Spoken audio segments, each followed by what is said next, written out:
Hello everyone. Today வந்து June 3க்கான current affairs தான் பார்க்க போறோம். ஆல்ரெடி ஜூன் 1 2 அப்லோட் பண்ணிட்டேன். பார்க்காதவங்க போய் பிஃபோர் வீடியோ பாருங்க. இது வந்து ஜூன் 3க்கான கரண்ட் அஃபேர்ஸ். நான் அஃபேர்ஸ் கிளவுட் வெப்சைட்ல இருந்து நான் நோட்ஸ் எடுத்து உங்களுக்கு ஹேண்ட் நோட்ஸா எடுத்து வரேன். இதை தான் நான் வீடியோல ஷேர் பண்றேன். நீங்க இந்த வீடியோ பார்த்துட்டு ஃபுல் பிரீஃப் நியூஸ் வந்து அஃபேர்ஸ் கிளவுட்ஸ்ல ஒன்ஸ் படிச்சுக்கோங்க. அப்போ கண்டிப்பா யூஸ்ஃபுல்லா இருக்கும், உங்களுக்கு ரீகால் பண்ற மாதிரி இருக்கும் திரும்ப அதை படிக்கும் போது. அண்ட் இந்த பிடிஎஃப் வேணும்னா டெலிகிராம் குரூப்போட லிங்க் வந்து கமெண்ட் செக்ஷன்ல தரேன், ஜாயின் பண்ணிக்கோங்க. உங்க ஃப்ரெண்ட்ஸ்க்குமே இதை ஷேர் பண்ணுங்க, கண்டிப்பா யூஸ்ஃபுல்லா இருக்கும். தென் சேனல் சப்ஸ்கிரைப் பண்ணாம பார்த்துட்டு இருந்தீங்கன்னா மறக்காம சப்ஸ்கிரைப் பண்ணிட்டு பாருங்க. அப்பதான் நான் போடுற அப்கமிங் வீடியோஸ் எல்லாமே உங்களுக்கு நோட்டிபிகேஷன்ல வரும். ஓகே, ஜூன் 3ல first news national news. Okay, prime minister வந்து எங்க விசிட் பண்ணிருக்காங்கன்னா மத்திய பிரதேஷ் விசிட் பண்ணிருக்காங்க. ஒரு ஸ்டேட்டோ ஒரு எங்கேயோ விசிட் பண்றாங்கன்னா அங்க எதனா வந்து ஒரு ஃபவுண்டேஷனோ ஏதோ ஒரு இனாகிரேட் பண்றது இல்லைன்னா ஏதோ ஒரு எம்ஓயு சைன் பண்றது இந்த மாதிரி ப்ராசஸ் எல்லாம் நடக்கும். இப்போ இங்க வந்து பிஎம் வந்து மத்திய பிரதேஷ் விசிட் பண்ணிருக்காரு. ஓகேங்களா, இங்க என்னென்னலாம் பண்ணிருக்காருன்னு பாருங்க. இது வந்து ஃபுல் பிரீஃப் நியூஸ்ல இருந்து நான் எக்ஸாமுக்கு தேவையான பாயிண்ட்ஸ்லாம் மட்டும் எடுத்துட்டு வந்திருக்கேன். ஓகேங்களா, இந்த நியூஸ் படிச்சுட்டு நீங்க அதுக்கு ஒன்ஸ் போயிட்டு அந்த ஃபுல் பிரீஃப் படிச்சுக்கோங்க அப்படின்னு சொல்றது. ஓகே, கண்டிப்பா இப்போ வந்து உங்களுக்கு இது கொஞ்சம் ரீகால் பண்ற மாதிரி தான் இருக்கும், யூஸ்ஃபுல்லா இருக்கும். ஓகே,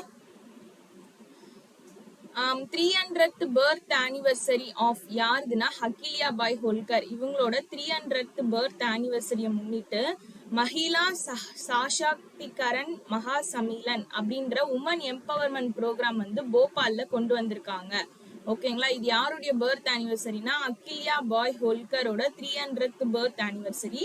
அதை அட்ரஸ் பண்ணி என்ன கொண்டு வந்திருக்காங்கன்னா மஹிளா சஷாக்திகரன் மகா சமீலன் அப்படின்ற உமன் எம்பவர்மெண்ட் ப்ரோக்ராம் வந்து போபால்ல வந்து அட்ரஸ் பண்ணிருக்காங்க. இது வந்து ஃபர்ஸ்ட் இது. ஓகே, நெக்ஸ்ட் என்ன இனாகிரேட் பண்ணிருக்காங்கன்னா சூப்பர் பிரியாரிட்டி காரிடர் வந்து இனாகிரேட் பண்ணிருக்காங்க.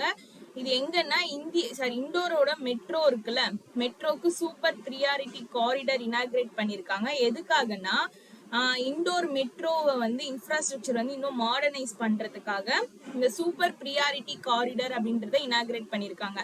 இண்டோர் தான் வந்து இந்தியால 16th சிட்டி வந்து மெட்ரோ ஸ்டார்ட் பண்ணிருக்குது. பிளஸ் வந்து மத்திய பிரதேஷ்ல இதுதான் வந்து ஃபர்ஸ்ட் மெட்ரோ ரயில் சர்வீஸே வந்த சிட்டி மத்திய பிரதேஷ்ல எதுன்னா இண்டோர் தான் first city. Okay, next news என்னன்னா இதுல அவங்க வந்து ஒரு 2 ஏர்போர்ட் வந்து இனாகிரேட் பண்ணிருக்காங்க. ஒன்னு வந்து தட்டியா, இன்னொன்னு வந்து சத்னா. இது எங்கன்னா மத்திய பிரதேஷ்ல. ஓகேங்களா, இதெல்லாம் வந்து பிஎம் மோடி வந்து மத்திய பிரதேஷ் விசிட் பண்ணும்போது இருந்த நியூஸஸ். ஓகே, நெக்ஸ்ட் வந்து ghats along with the Shilpa ரிவரோட சேர்ந்து என்ன அனௌன்ஸ் பண்ணிருக்காங்கன்னா 1271 அட்டல் கிராம் சேவா சிடன் அப்படின்ற ஒரு கன்ஸ்ட்ரக்ஷனை வந்து பண்ண போறோம் அப்படின்றதுக்கு அனௌன்ஸ் பண்ணிருக்காங்க. ஓகேங்களா, இதோட டோட்டல் அவுட்லே பாத்தீங்கன்னா 483 crore. ஓகே, இது எதுக்காகனா ரூரல் இன்ஃப்ராஸ்ட்ரக்சரை என்ஹான்ஸ் பண்றதுக்காக இந்த ஒரு கன்ஸ்ட்ரக்ஷன் வந்து அனௌன்ஸ் பண்ணிருக்காங்க. 1271 அட்டல் கிராம சேவா சிடன். இதுக்கான டோட்டல் அவுட்லே பாத்தீங்கன்னா 483 crore. ஓகேவா, இது எப்ப கம்ப்ளீட் பண்ணப்படும் அப்படின்னு எக்ஸ்பெக்ட் பண்றாங்கன்னா 2028ல. ஓகே, இது எந்த ரிவர் கூடனா ஷில்பா ரிவர் கூட, அதை ஞாபகம் வச்சுக்கோங்க. நெக்ஸ்ட் இதுலயே வந்து இந்த தேவி அகில்யா பாய் ஹோல்கர் இருக்காங்கல்ல, இவங்களோட 300th பர்த் ஆனிவர்சரிக்கு தான் இதை உமன் எம்பவர் ப்ரோக்ராம் வந்து அட்ரஸ் பண்ணாங்க. இவங்களோட பர்த்டேவை முன்னிட்டு ஒரு போஸ்டேஜ் ஸ்டாம்ப் அண்ட் காயினுமே வந்து ரிலீஸ் பண்றாங்க. 300 rupees காயின் பிளஸ் வந்து போஸ்டேஜ் ஸ்டாம்ப்மே வந்து ரிலீஸ் பண்றாங்க. ஓகேங்களா, அவ்வளவுதான் இதுல இருக்க நியூஸே. வந்து பிஎம் வந்து மத்திய பிரதேஷ் விசிட் பண்ணது. இதோட ஃபுல் நியூஸ் பாருங்க இங்க. சோ நான் சொன்னதே தான் இங்கேயும் இருக்கும்.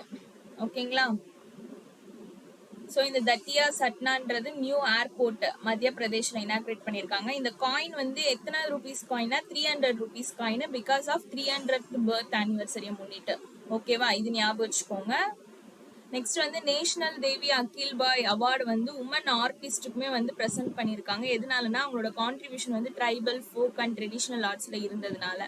ஓகே, இவ்வளவுதான் இந்த நியூஸ். மத்திய பிரதேஷோட சீஃப் மினிஸ்டர் கூட படிக்கும் போது இந்த ஸ்டாட்டிக் நியூஸும் சேர்த்து படிங்க. தனியா நம்ம படிக்கிறத விட இந்த மாதிரி நியூஸோட சேர்ந்து படிக்கும் போது இன்னும் கொஞ்சம் யூஸ்ஃபுல்லா இருக்கும். மத்திய பிரதேஷோட சிஎம் வந்து மோகன் யாதவ், கவர்னர் வந்து மங்குபாய் சங்கபாய் பட்டேல், கேபிட்டல் வந்து போபால், நேஷனல் பார்க் வந்து Ganga national park, Panna national park. Okay, second news பாத்தீங்கன்னா இங்க ஒரு டேட்டா தான் கொடுத்திருக்காங்க. இதோ பாருங்க, இந்த நேஷனல் ஸ்டாட்டிஸ்டிக்கல் ஆஃபீஸ் வந்து ரிலீஸ் பண்ண ஒரு ஆனுவல் ஜிடிபி வந்து ஃபினான்ஷியல் இயர் 25க்கும் அதுக்கப்புறமா வந்து quarterly estimate for Q4 of financial year 25க்கும் ஒரு ஃபோர்காஸ்ட் வந்து இங்க சொல்லியிருக்காங்க. ஓகேங்களா, அவங்க ரிப்போர்ட் நேஷனல் ஸ்டாட்டிஸ்டிக் ஆஃபீஸ் வந்து ministry of statistic and programme implementation கீழே வராங்க. இவங்க ரிலீஸ் பண்ண ரிப்போர்ட் என்னன்னா ப்ரொவிஷனல் எஸ்டிமேட் ஆஃப் இந்தியாவோட GDP for financial year 24-25 and quarterly estimate of GDP for the 4th quarter. ஓகேங்களா, ஸோ இது வந்து ஜிடிபி வந்து அவங்க சொல்லியிருக்காங்க. இது வந்து நம்ம எக்ஸாம்க்கு போகிறதுக்கு பிஃபோர் வந்து இதெல்லாம் படிச்சுக்கலாம். ஓகே, இப்போ இந்த நியூஸ் நான் வந்து ஸ்கிப் பண்றேன். ஜஸ்ட் வந்து இது என்ன நியூஸ்ன்றது மட்டும் பார்த்துக்கோங்க. இந்த வேல்யூஸ்லாம் வந்து நம்ம இப்போ படிச்சுட்டே போனோம்னா மறந்துடும். ஆனா நம்ம ஆல்ரெடி வந்து Moody's investor, S&P global, next வந்து ஸ்டேட் பேங்கோட ஜிடிபி ஃபோர்காஸ்ட், ஆர்பிஐயோட ஃபோர்காஸ்ட் இதெல்லாமே படிச்சிருக்கோம். கரெக்டா, இந்த நேஷனல் ஸ்டாட்டிஸ்டிக் ஆஃபீஸ் ரிலேட்டடுக்கான இந்த ஜிடிபி ஃபோர்காஸ்ட் வந்து லாஸ்டா எக்ஸாம் போறதுக்கு முன்னாடி அந்த லிஸ்ட் எடுத்துட்டு வருவோம்ல, அப்ப அதுல ஆட் பண்ணிக்கலாம். ஓகே, பிகாஸ் இதெல்லாம் உங்களுக்கு கன்ஃபியூஸ் ஆயிடும். இப்ப மேக்ஸிமம் நான் இதை ஸ்கிப் பண்ணிட்டு ஃபைனலா எக்ஸாம் போறதுக்கு 1 வீக் பிஃபோர் தான் இந்த வேல்யூஸ் எல்லாமே வந்து எடுத்து படிப்பேன். அப்ப வந்து கண்டிப்பா எனக்கு ஞாபகம் இருக்கும் எக்ஸாம் டைம்ல, அதுக்காக தான் சொல்றேன். நெக்ஸ்ட் வந்து பாருங்க, தேர்ட் நியூஸ். இதுல நேஷனல் ஸ்டாட்டிஸ்டிக் ஆஃபீஸ் வந்து இன்னொன்னு என்ன ரிலீஸ் பண்ணிருக்காங்கன்னா காம்ப்ரிஹென்சிவ் மாடுலர் சர்வே இது வந்து ரிலீஸ் பண்ணிருக்காங்க, டெலிகாம் 2025. இந்த ரிப்போர்ட்ல என்ன சர்வே சொல்றாங்கன்னா 51.6% ஆஃப் உமன் வந்து 15 இயர்ஸ் அண்ட் அபோவ் வந்து ரூரல் ஏரியாஸ்ல do not own a mobile phone. அவங்க கிட்ட மொபைல் போனே இல்ல அப்படின்னு சொல்றாங்க. எவ்வளவு பெர்சன்டேஜ்னா 51.6. இதுவுமே வந்து NSO ரிலீஸ் பண்ண ரிப்போர்ட் தான். இந்த ரிப்போர்ட் பேர் என்னன்னா comprehensive modular survey telecom 2025. Okay, 51.6% of women வந்து 15 இயர்ஸ் அண்ட் அபோவ் இருக்கவங்க கிட்ட ரூரல் ஏரியாஸ்ல do not own a mobile phone சொல்லியிருக்காங்க. இந்த டேட்டாலாம் வந்து இவங்க எப்படி கேதர் பண்ணியிருக்காங்க? Data was gathered using CAPI method. CAPI மெத்தட்னா computer assisted personal interviewing method. இந்த மெத்தட் வச்சுதான் இந்த சர்வேலாம் வந்து ரிவீல் பண்ணியிருக்காங்க, கேதரே பண்ணியிருக்காங்க டேட்டாஸ் எல்லாமே. ஓகேங்களா, computer assisted personal interviewing method. Next பாருங்க, household 85.5% of household வந்து அட்லீஸ்ட் ஒன் ஸ்மார்ட் போன் வந்து அவங்க வீட்டில் ஓன் பண்ணியிருப்பாங்கன்னு சொல்றாங்க. நெக்ஸ்ட் வந்து 15 to 29 இயர்ஸ் ஆஃப் ஏஜ் உள்ளவங்க 97.1% இண்டிவிஜுவல்ஸ் வந்து mobile phones and smart phones வந்து பாஸ்ட் 3 மந்த்ல யூஸ் பண்றாங்கன்னு சொல்லியிருக்காங்க. நெக்ஸ்ட் வந்து 15 to 24 இயர்ஸ் ஆஃப் ஏஜ் வந்து 97% ஆஃப் பீப்புள் வந்து ஸ்மார்ட் போனோ பிளஸ் வந்து மொபைல் போனும் யூஸ் பண்றாங்கன்னு சொல்லியிருக்காங்க. இதுக்கு கீழே வந்து நீங்க பிரீஃப் நியூஸ்ல பாத்தீங்கன்னா ரூரல், அர்பன், மேல், ஃபீமேல் இது மாதிரி தனித்தனி கேட்டகரிலாம் இருக்கும். நீங்க ஜஸ்ட் இந்த டேட்டா மட்டும் படிச்சுக்கோங்க போதும். நெக்ஸ்ட் வந்து 15 இயர்ஸ் அண்ட் அபோவ். இதுல பாத்தீங்கன்னா 85.7% இண்டிவிஜுவல் வந்து using both smart phone and mobile phone. ஓகேங்களா, இந்த இயர்ஸ் அதான் 15 to 29 years of age, 15 to 24 years of age, 15 years and above அதுக்கான பெர்சன்டேஜ் பிளஸ் வந்து டோட்டல் 85.5% ஆஃப் ஹவுஸ் ஹோல்ட் வந்து அட்லீஸ்ட் ஒன் யூஸ் வந்து ஒன் ஸ்மார்ட் போன் சொல்லியிருக்காங்க. ஓகேவா, இந்த மெத்தட் நேம் ஞாபகம் வச்சுக்கோங்க. அதே மாதிரி இன்டர்நெட் யூசேஜும் சொல்லியிருக்காங்க. 15 to 24 இயர்ஸ்னா 94.3%, 15 to 29 இயர்ஸ்னா 93.6%, 15 years and above வந்து 70% ஆஃப் பீப்புள் வந்து என்ன பண்றாங்கன்னா இன்டர்நெட் யூஸ் பண்றாங்கன்னு சொல்லியிருக்காங்க. இந்த இயர்ஸ் பிளஸ் அந்த பெர்சன்டேஜ் ஞாபகம் வச்சுக்கோங்க. டிஜிட்டல் டிரான்சாக்ஷனுமே அதே தான். இங்க வந்து 15 to 29 இயர்ஸ் உள்ள மக்கள் வந்து 68.7% of the age group can perform while online banking transaction. So இந்த ஏஜ் குரூப்ல இருக்கவங்க 68.7% ஆஃப் பீப்புள் வந்து என்ன பண்ணிருக்காங்கன்னா ஆன்லைன் பேங்கிங் டிரான்சாக்ஷனும் யூஸ் பண்றாங்க அப்படின்னு சொல்லியிருக்காங்க, டிஜிட்டல் டிரான்சாக்ஷன். நெக்ஸ்ட் வந்து ஐசிடி ஸ்கில், இதுவுமே வந்து 15 to 29 இயர்ஸ் சொல்லியிருக்காங்க. இதுல வந்து 85.1% வந்து execution of skill of sending message. For example, 15 to 29 yearsல 85.51% பீப்புளுக்கு தான் வந்து மெசேஜோ ஏதோ ஒன் சம்திங் வந்து ஃபோன்ல வந்து இதெல்லாம் சென்ட் பண்ண தெரியுது. அதுதான் இந்த ஐசிடி ஸ்கில்னு சொல்றாங்க. இதோட ஃபுல் நியூஸ் பாருங்க.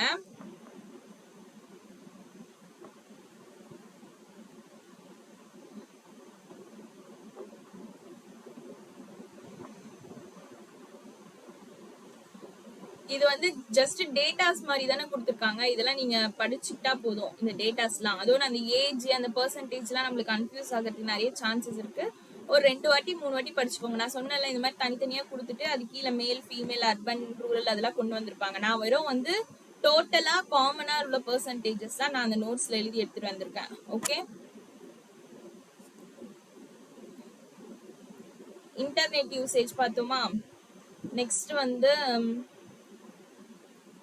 டிஜிட்டல் டிரான்சாக்ஷன் பார்த்தோம். ஐசிடி ஸ்கில்னா information and communication technology skill. இது வந்து சம் மெசேஜ்லாம் அனுப்புறாங்கன்னு சொல்லி பார்த்தோம். அதில் 85.1% பீப்புளுக்கு தான் இந்த ஸ்கில் இருக்குன்னு சொல்லியிருக்காங்கல்ல. அதில் ஃபார் எக்ஸாம்பிள் என்னென்னு சொல்லியிருக்காங்க பாருங்க. Email, messaging service, short message service with attached files such as document, pictures, videos. இது எல்லாமே வந்து ஒரு 85.1% உள்ள பீப்புள்ஸ்க்கு தான் வந்து இதெல்லாம் பண்ண தெரியும்னு சொல்லியிருக்காங்க. எந்த ஏஜ்னா 15 to 29 இயர்ஸ்க்குள்ள. ஓகேங்களா. Ministry of statistic and programme implementation யார் வந்து யூனியன் மினிஸ்ட்ரி ஆஃப் ஸ்டேட்னா வந்து Rao Inderjit Singh. Okay,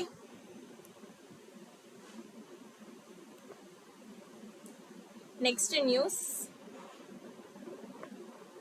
department of post இவங்க என்ன ரிலீஸ் பண்ணிருக்காங்கன்னா துருவா பாலிசி அப்படின்னு ஒரு பாலிசி ரிலீஸ் பண்ணிருக்காங்க. ஃபார் எதுக்காகனா national digital address digital public இன்ஃப்ராஸ்ட்ரக்சருக்காக to build a standardized interoperable and geocoded digital addressing system across India. India முழுக்க வந்து ஒரு டிஜிட்டல் அட்ரஸிங் சிஸ்டம் வந்து இன்னும் வந்து ஸ்டாண்டர்டைஸ் பண்ணணும் அப்படின்றதுக்காக டிபார்ட்மெண்ட் ஆஃப் போஸ்ட் ரிலீஸ் பண்ணது தான் துருவா பாலிசி. இவங்களோட மெயின் எய்ம் என்னன்னா லொகேஷன் ஐடென்டிஃபிகேஷனை சிம்பிளிஃபை பண்றது. இது என்ன ப்ரொமோட் பண்ணுதுன்னா அட்ரஸ் ஆஸ் எ சர்வீஸ் அப்படின்றத ப்ரொமோட் பண்ணுது. துருவாவோட ஃபுல் மீனிங் பார்த்துக்கோங்க. Digital hub for reference and unique virtual address. Digital hub for reference and unique virtual address. ஓகேங்களா. இதோட ஃபுல் நியூஸ் பாருங்க. ஸோ டிபார்ட்மெண்ட் ஆஃப் போஸ்ட் வந்து எந்த மினிஸ்ட்ரி கீழே வராங்கன்னா மினிஸ்ட்ரி ஆஃப் கம்யூனிகேஷன் கீழே வராங்க. ஓகேங்களா. இது இதோட மெயின் எய்ம் என்னன்னு பார்த்தோம் நம்ம அவங்களோட லொகேஷன் ஐடென்டிஃபிகேஷனை சிம்பிளிஃபை பண்றதும் பிளஸ் வந்து கவர்மெண்ட் சர்வீஸ் எமர்ஜென்சி ரெஸ்பான்ஸ் இதெல்லாமே வந்து இம்ப்ரூவ் பண்றதுக்காக கொண்டு வந்த பாலிசி தான் இந்த துருவா பாலிசி. நெக்ஸ்ட் வந்து இது என்ன ப்ரொமோட் பண்ணுதுன்னா அட்ரஸ் ஆஸ் எ சர்வீஸ் அப்படின்ற இதுவை ப்ரொமோட் பண்ணுது. இது வந்து என்னன்னா ஒரு secure and efficient address data management சிஸ்டமா. ஓகேங்களா. இது மூலமா வந்து சிட்டிசன்ஸ் வந்து என்ன பண்ணிக்கலாம் அவங்களோட இன்டராக்ஷன் வந்து வச்சுக்கலாம் அட்ரஸ் ஃபைண்ட் பண்றதுல. இதோட கீ ஃபீச்சர்ஸ் பாத்தீங்கன்னா privacy and security, interoperability and openness, scalability and transparency, innovation friendly. இதெல்லாம் வந்து அதோட ஃபீச்சர்ஸ்ன்னு சொல்லியிருக்காங்க. அவ்வளவுதான் ஜஸ்ட் இது. ஓகே, அந்த பாலிசி யார் ரிலீஸ் பண்ணாங்கன்றது படிச்சுக்கோங்க. பாலிசியோட ஃபுல் ஃபார்ம் படிச்சுக்கோங்க. துருவான்றது digital hub for reference unique virtual address. So இந்த ஃபுல் அப்ரிவியேஷன் படிச்சுக்கோங்க, எக்ஸாம்ல கேட்பாங்க. இன்டர்நேஷனல் அஃபேர்ஸ்ல மலேசியாவும் யூஏஇயும் என்ன பண்ணிருக்காங்கன்னா ஜாயிண்ட்லி எலெக்ட் ஆயிருக்காங்க. எதுக்குன்னா UN habitat general assembly 25 to 29 term வந்து லீட் பண்றதுக்காக மலேசியாவும் யூஏஇயும் தான் எலெக்ட் ஆயிருக்காங்க. இவங்களோட மெயின் எய்மே என்னன்னா மல்டிலேட்ரல் கொலாபரேஷனை வந்து இன்னும் ஸ்ட்ரென்தன் பண்ணணும் அப்படின்றது தான். ஓகே, இந்த 193 யூஎன் மெம்பர் ஸ்டேட் வந்து அசம்பிளி எங்க நடந்துச்சுன்னா நைரோபி கென்யால தான் நடந்துச்சு. மலேசியா வந்து யாரை சக்சீட் பண்ணி வின் பண்ணிருக்காங்கன்னா மெக்சிகோவை சக்சீட் பண்ணி வின் பண்ணிருக்காங்க. இதோட ஃபுல் நியூஸ் பாருங்க. இது எந்த வருஷத்துக்கான டேர்ம்னா 2025 to 2029 டேர்ம். அதே மாதிரி யூஎன் மெம்பர் ஸ்டேட்ஸ்ல மொத்தம் 193 கண்ட்ரிஸ் இருக்காங்க. இதையும் ஞாபகம் வச்சுக்கோங்க. ஓகேங்களா. ஃபர்ஸ்ட் டைம் வந்து மலேசியா வந்து இந்த லீடர்ஷிப் இதுல வர்றாங்க. இவங்க சக்சீட் பண்ணது தான் யாருன்னா மெக்சிகோவை. ஓகே, அவ்வளவுதான். யுஏஇயோட பிரசிடென்ட் பாத்துக்கோங்க, Sheikh Mohammed bin Zayed Al Nahyan. Prime minister வந்து Sheikh Mohammed bin Rashid Al Maktoum. Capital வந்து அபுதாபி. கரன்சி வந்து யுஏஇ திராம். ஓகே. மலேசியா வந்து பிரைம் மினிஸ்டர் யாருன்னு பாத்தீங்கன்னா அன்வார் பின் இப்ராஹிம். கேபிட்டல் வந்து கவுலாலம்பூர். நெக்ஸ்ட் கரன்சி வந்து மலேசியன் ரிங்கிட். ஓகே. நெக்ஸ்ட் பாருங்க, 17th edition nomadic elephant அப்படின்ற எக்ஸசைஸ் வந்து எந்த ரெண்டு கண்ட்ரி இன் பிட்வீன்னா இந்தியா அண்ட் மங்கோலியா. ஓகேங்களா. இது எங்க நடக்குதுன்னா உலான் பட்டர் மங்கோலியால தான் இந்த எக்ஸசைஸ் வந்து நடக்குதுன்னு சொல்றாங்க. இது எத்தனாவது எடிஷன் ஞாபகம் வச்சுக்கோங்க, 17th எடிஷன். ஓகே. இதோட எய்ம் என்னன்னா ஜாயிண்ட் மிலிட்டரி கேப்பபிலிட்டி வந்து பிட்வீன் டூ கண்ட்ரி வந்து இன்னும் என்ஹான்ஸ் பண்ணணும் அப்படின்றதுக்காக தான் இந்த எக்ஸசைஸ் வந்து கொண்டு வந்திருக்காங்க. ஓகே. நோமடிக் எலிஃபண்ட் இது வந்து ஒரு பைலேட்டரல் மிலிட்டரி எக்ஸசைஸ். இந்த எக்ஸசைஸ் வந்து ஃபர்ஸ்ட் எப்போ இனிஷியேட் பண்ணிருக்காங்கன்னா 2004ல இனிஷியேட் பண்ணிருக்காங்க.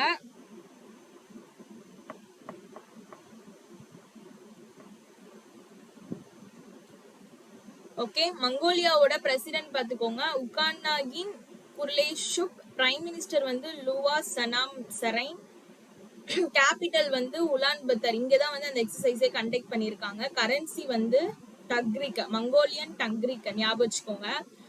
மங்கோலியாவோட கரன்சியும் கேபிட்டலும் இப்ப எல்லாருக்குமே புதுசா படிக்கிற மாதிரி இருக்கும், ஞாபகம் வச்சுக்கோங்க. கண்டிப்பா ஸ்டாட்டிக்ல கேட்கறதுக்கு சான்சஸ் இருக்கு. Next banking and finance. Banking and ஃபினான்ஸ்ல பாத்தீங்கன்னா ஆர்பிஐ வந்து என்ன லான்ச் பண்ணிருக்காங்கன்னா ஆர்பிஐ கிறிஸ் பிளாட்ஃபார்ம் அப்படின்னு ஒரு பிளாட்ஃபார்ம் லான்ச் பண்ணிருக்காங்க. இதோட எய்மே என்னன்னா persistent gaps in climate related financial information, அந்த கேப்பை வந்து ஃபிக்ஸ் பண்றதுக்காக தான் இந்த பிளாட்ஃபார்ம் வந்து கொண்டு வந்திருக்காங்க. ஓகேங்களா. நெக்ஸ்ட் வந்து கிரீனத்தான் அப்படின்ற ஒன்று ப்ரொமோட் பண்றாங்க. எதுக்காகனா கிரீன் ஃபினான்ஸ் சொல்யூஷனை ப்ரொமோட் பண்றதுக்காக கிரீனத்தான் அப்படின்றத லான்ச் பண்ணிருக்காங்க ஆர்பிஐ. ஆர்பிஐ கிறிஸ் அப்படின்னா reserve bank climate risk information system. இதோட ஃபுல் ஃபார்ம் ஞாபகம் வச்சுக்கோங்க, கிளைமேட் ரிஸ்க் இன்ஃபர்மேஷன் சிஸ்டம். ஓகேங்களா. அந்த பிளாட்ஃபார்ம் நேம் என்னது, ஆர்பிஐ கிறிஸ் பிளாட்ஃபார்ம். இதோட ஃபுல் நியூஸ் பாருங்க. ஃபினான்ஷியல் செக்டர் ரிஸ்கை வந்து அட்ரஸ் பண்றதுக்காக தான் மெயினா வந்து இந்த பிளாட்ஃபார்மே கொண்டு வந்திருக்காங்க. ஓகேங்களா. நிறைய ஃபினான்ஷியல் ரிஸ்க் நடக்குது கரெக்டா. இந்த ஆர்பிஐ கிறிஸ் டேட்டா பிளாட்ஃபார்ம் வந்து எப்போ ஃபர்ஸ்ட் ப்ரப்போஸ் பண்ணியிருக்காங்கன்னா அக்டோபர் 24ல bimonthly monetary policy committee meeting நடந்திருக்கு. அப்போதான் வந்து இந்த ஆர்பிஐ கிறிஸ் டேட்டா பிளாட்ஃபார்ம் அப்படின்றத வந்து ப்ரொமோட் பண்ணியிருக்காங்க. ஓகே. இந்த நியூ டேட்டா பிளாட்ஃபார்ம் வந்து ஒரு 2 பார்ட்ஸ் வந்து கம்ப்ரைஸ் பண்ணுதுன்னு சொல்றாங்க. ஒன்னு வந்து வெப் பேஸ்ட் டைரக்டரி, இன்னொன்னு வந்து restricted access data portal. Okay. இதுல என்னென்ன ரிஸ்க் பத்தி சொல்றாங்கன்னா பிசிக்கல் ரிஸ்க், டிரான்சிஷன் ரிஸ்க் பத்தி பேசுறாங்க. ஓகே. ஆர்பிஐ நெக்ஸ்ட் வந்து ஆர்பிஐ எப்ப எஸ்டாப்ளிஷ் பண்ணாங்கன்னா April 1, 1935. ஓகே. ஆர்பிஐயோட ஆக்ட் வந்து 1934. மொத்தம் 4 டெபியூட்டி கவர்னர்ஸ் இருக்காங்க, M Rajeshwar Rao, T Ravishankar, J Swaminathan, doctor Poonam Gupta. Okay. 4 deputy governors. Economy and பிசினஸ்ல பாருங்க, இதுல வந்து எஸ்பிஐ வந்து அவங்களோட எஸ்பிஐ ரிசர்ச் எக்கோகிராப் ரிப்போர்ட்டை வந்து ரிலீஸ் பண்ணியிருக்காங்க. இதுல இந்தியாவோட ஜிடிபி வந்து growth ஆயிருக்குன்னு சொல்றாங்க. எவ்வளவுனா 7.4% இன் எந்த குவார்டர்லனா Q4 ஜனவரி மார்ச்ல ஃபினான்ஷியல் இயர் 2025க்கு. ஓகே. நெக்ஸ்ட் வந்து 26ல பாத்தீங்கன்னா 6.3% to 6.5%குள்ள எது வேணாலும் இருக்கலாம் அப்படின்னு சொல்லியிருக்காங்க பிட்வீன்ல. ஓகேங்களா. இது வந்து எஸ்பிஐயோட ரிசர்ச் எக்கோகிராப் ரிப்போர்ட்ல இந்தியாவோட ஜிடிபி growth பத்தி சொல்றது. நம்ம இதுல வந்து என்எஸ்ஓட செகண்ட் நியூஸ் பார்த்தோம்ல நேஷனல் அஃபேர்ஸ்ல, அந்த டேட்டாஸ் படிக்கல. ஓகே. நெக்ஸ்ட் வந்து எஸ்பிஐ வந்து என்ன பண்ணிருக்காங்கன்னா கர்நாடகா டிஜிட்டல் எக்கனாமிக் மிஷனோட ஒரு MOU சைன் பண்ணியிருக்காங்க. எதுக்காகனா சப்போர்ட்டிங் குளோபல் கேப்பபிலிட்டி சென்டர்ஸ் GCC-ய வந்து சப்போர்ட் பண்றதுக்காக எஸ்பிஐ வந்து கர்நாடகா டிஜிட்டல் எக்கனாமி மிஷனோட சைன் பண்ணியிருக்காங்க. இது எங்கன்னா கர்நாடகால. நெக்ஸ்ட் வந்து எஸ்பிஐ வந்து என்ன பண்ணியிருக்காங்கன்னா இந்தியாவோட ஃபர்ஸ்ட் எக்ஸ்க்ளூசிவ் இந்த GCC சென்டர், அதாவது குளோபல் கேப்பபிலிட்டி சென்டர் வந்து பெங்களூர் கர்நாடகால தான் வந்து கொண்டு வர போறாங்க. ஓகேங்களா. அதனாலதான் கர்நாடகா டிஜிட்டல் எக்கனாமி மிஷனோட MOU சைன் பண்ணியிருக்காங்க. இது வந்து second new. First news. Second news பாத்தீங்கன்னா எக்கனாமில மைக்ரோசாஃப்ட் கார்பரேஷனும் யோட்டா அப்படின்றவங்களும் பார்ட்னர்ஷிப் போட்டிருக்காங்க. எதுக்காகனா டு ஆக்சிலரேட் ஏஐ இன்னோவேஷன் வந்து இந்தியால கொண்டு வரணும் அப்படின்றதுக்காக. இந்த நியூஸ் பாருங்க.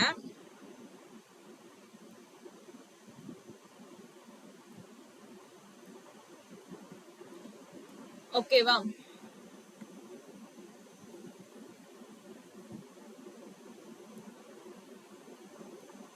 மைக்ரோசாஃப்ட் கார்பரேஷன் இது வந்து ஒரு US based, okay, Mumbai Maharashtra based Yotta data service private limited, இவங்க ரெண்டு பேரும் எம்ஓயு பார்ட்னர்ஷிப் போட்டிருக்கான ரீசன் என்னன்னா ஏஐ அடாப்ஷன் வந்து இந்தியால வந்து இன்னும் வந்து என்ன பண்ணணும்னா ஆக்சிலரேட் பண்ணணும் அப்படின்றதுக்காக இவங்க ரெண்டு பேர் எம்ஓயு சைன் பண்ணியிருக்காங்க.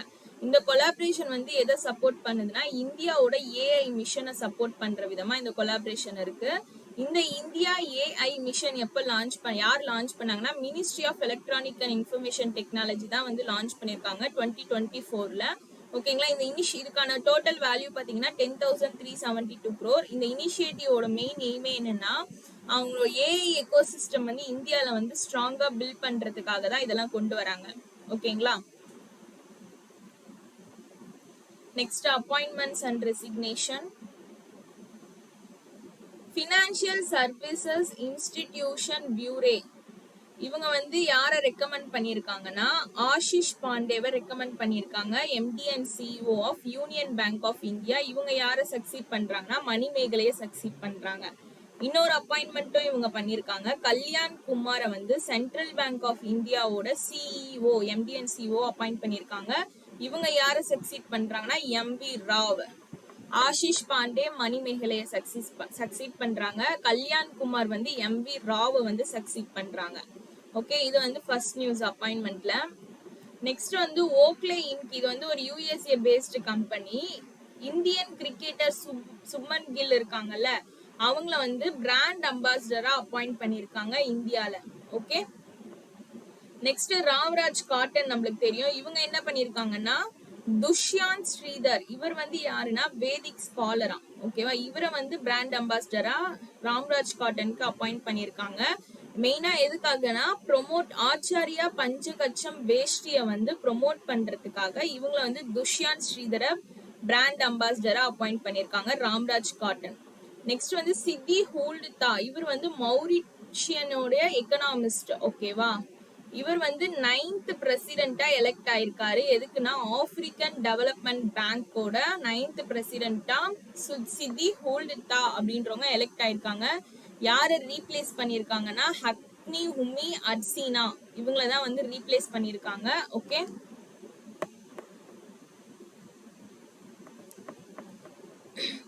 நெக்ஸ்ட் வந்து பிரதாபர் ரெட்டி, இவர் வந்து சேர்மன் ஆஃப் தெலுங்கானா கிராமினா பேங்கா அப்பாயிண்ட் பண்ணிருக்காங்க. தெலுங்கானா கிராமினா பேங்கோட சேர்மனா பிரதாப் ரெட்டியை வந்து அப்பாயிண்ட் பண்ணிருக்காங்க. இவங்க யாரை சக்சீட் பண்ணிருக்காங்கன்னா சோபா ஒய்ய வந்து சக்சீட் பண்ணிருக்காங்க.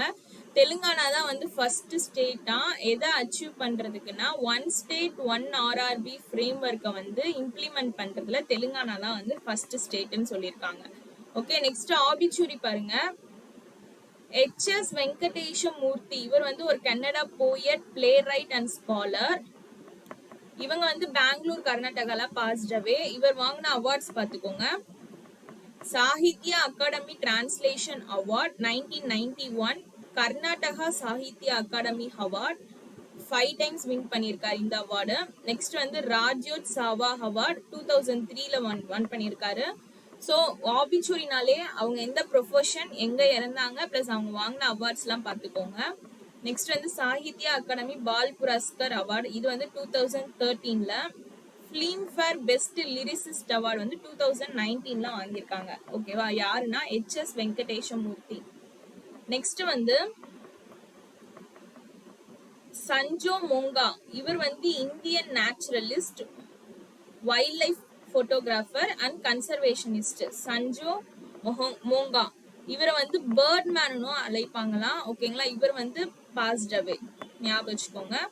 நெக்ஸ்ட் வந்து தெலுங்கானா வந்து என்ன பண்ணிருக்காங்கன்னா அபிஷியலா டிக்ளேர் பண்ணிருக்காங்க. என்னன்னா டைகர் காரிடர் ஏரியா கனெக்டிங் வந்து எது கூடனா கவால் டைகர் ரிசர்வ் வந்து தடோபா அந்தாரியோட கனெக்ட் பண்றாங்க. எங்கன்னா மகாராஷ்டிரால.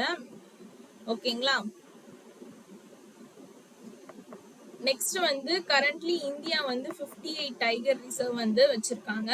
அதுல இப்ப ரீசெண்டா மாதவ் நேஷனல் பார்க் மத்திய பிரதேஷ் இவங்க தான் வந்து 58 டைகர் ரிசர்வா வந்து வந்திருக்காங்க. ஓகேங்களா. சோ தெலுங்கானா வந்து tiger corridor area connecting Kawal tiger reserve வந்து தடோபா அந்தாரியோட அபிஷியலா டிக்ளேர் பண்ணிருக்காங்க. ஓகேங்களா. இது எங்கன்னா மகாராஷ்டிரால. இதுதான் வந்து என்னன்னு சொல்றாங்கன்னா குமரம் பீம் கன்சர்வேஷன் ரிசர்வ்னு சொல்றாங்க. ஓகே.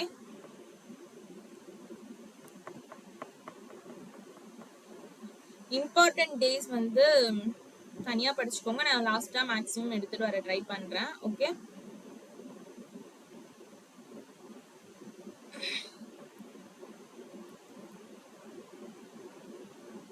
இந்த டைகர் காரிடர் ஆஃப் கவால் இததான் வந்து கும்ரம் பீம் கன்சர்வேஷன் ரிசர்வா நோட்டிஃபை பண்றாங்க. ஓகேவா. இது ஞாபகம் வச்சுக்கோங்க. தெலுங்கானா வந்து அபிஷியலா டிக்ளேர் பண்ணிருக்காங்க இத. இப்போ 58th டைகர் ரிசர்வ் எதுன்னு எக்ஸாம்ல கேட்கறதுக்கு நிறைய சான்சஸ் இருக்கு. 58th டைகர் ரிசர்வ் எதுனா மத்திய பிரதேஷ்ல இருக்க மாதவ் நேஷனல் பார்க். ஓகே. இப்போ மொத்தம் இந்தியால 58 டைகர் ரிசர்வ்ஸ் இருக்கு. ஓகேங்களா. ஸோ இந்த பிடிஎஃப் உங்களுக்கு வேணும்னா டெலிகிராம் குரூப்போட லிங்க் வந்து கமெண்ட் செக்ஷன்ல தரேன். ஜாயின் பண்ணிக்கோங்க. அதுல யூஸ் பண்ணிக்கோங்க. உங்க ஃப்ரெண்ட்ஸ்க்குமே ஷேர் பண்ணுங்க. மறக்காம சப்ஸ்கிரைப் பண்ணிட்டு பாருங்க வீடியோ பாக்குறவங்க. ஓகே. அப்பதான் வந்து நான் போடுற அப்கமிங் வீடியோஸ் எல்லாமே உங்களுக்கு நோட்டிபிகேஷன்ல வரும். தேங்க்யூ.